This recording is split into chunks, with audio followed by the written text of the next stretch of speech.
All right, today we're going to look past the podium, past all those amazing highlight reels. We're diving into something you don't always see, the invisible burden that so many elite athletes carry. We're talking about the huge, often totally hidden challenges to their mental health. I mean, think about it. We see them on our screens, and they look like modern-day superheroes, right? Just these paragons of physical strength and mental toughness.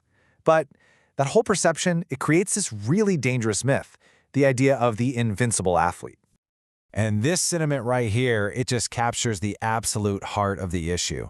You've got the immense pressure, the relentless training, the constant public eye on you. It all adds up to this crushing weight, a weight you can't measure in gold, silver, or bronze. And here's where that whole myth of invincibility just shatters. Check this out. Research from the National Institutes of Health reveals a really startling fact. For all their insane physical conditioning, elite athletes experience mental health disorders at rates pretty much identical to the general population. They are not immune, not at all. Okay, so if the rates of mental health issues are basically the same, what makes their situation so unique? Well, it all comes down to a very specific set of risk factors that are woven right into the fabric of elite competition. And man, it is a psychological gauntlet. We're talking about things like career-threatening injuries and the devastating fallout from just one bad performance, or complete and total burnout from overtraining. Then you pile on the insane pressure from coaches and parents, and this is a big one, the identity crisis that hits when their career just suddenly stops. So, the problem is crystal clear. But this brings up a really crucial question. If we actually want to help, how in the world do we track something as complex and internal as an athlete's well-being? Well, it turns out the answer lies in how we measure what's going on. And as you're about to see, the ways we think are the best, well, they might not be. Okay, so you've basically got two camps. On one side, you have all the hard data, the objective stuff, blood markers, heart rate, hormone levels, all that sciencey stuff. Then on the other side, you've got the subjective measures, which really just means asking the athlete how they feel, using things like mood questionnaires or diaries about their stress and recovery. So which one do you think is more effective for tracking what's really going on? Is it the precise, biological data, or is it the personal, how you feeling kind of data? I'm betting the answer is going to surprise you. Get this. According to a massive systematic review from the NIH, it's the subjective stuff. An athlete's own report of how they're feeling actually trumps most of the common objective measures. It's a better indicator of their well-being. Yep, you heard that right. An athlete's own perception of how they're doing is the most sensitive and consistent tool we have. It actually reflects changes in their training load, the good and the bad, way more accurately than blood work or heart rate monitors can. So, bottom line, if we want to know how an athlete is really doing, we've got to start by just listening. Okay, so we now know a better way to tell when an athlete is struggling. That's huge. But what's the next step? Intervention, right? How can we actually give them the tools to handle all this crazy pressure? Well, there's one really powerful method that stands out.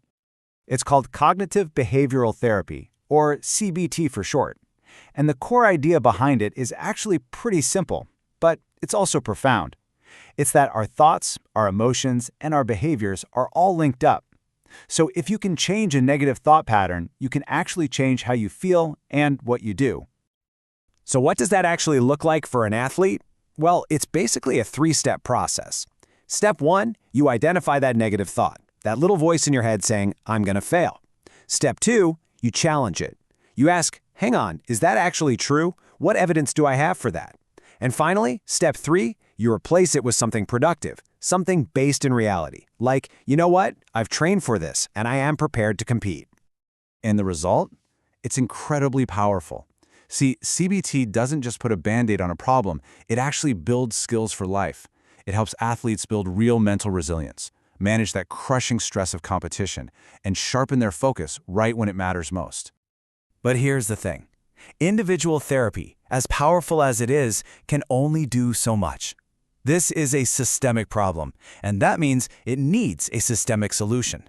To really truly tackle this, we need a complete system overhaul, a whole new playbook for how sports organizations think about mental health. And the research is super clear on this. Just raising awareness isn't enough. In fact, it can even be harmful if you don't have a solid system in place to actually provide care. We absolutely need a framework that can respond and respond effectively when an athlete finally does reach out for help. So what does a good system look like? It's got to be multi-layered. Think of it like a pyramid. The base, the foundation, is all about mental health education and screening for everybody. Then, the next layer up is targeted support for athletes who are showing signs of risk. After that, you've got early intervention with in-house clinicians, and at the very top, you need clear pathways to specialist care for the most severe cases. And that foundational level is so key because it's all about prevention. It's about creating a culture where well-being is the norm.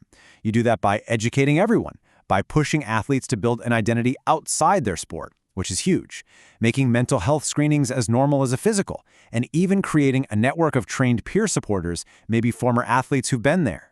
Really, the ultimate goal here is simple. It's one word: parity. It's creating a world where an athlete's mental health is treated with the exact same urgency, the same investment, and the same importance as their physical health.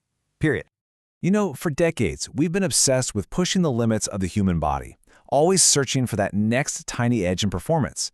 But it makes you wonder, what if the next great leap forward isn't physical at all? What if it's about unlocking the incredible, untapped potential of the human mind?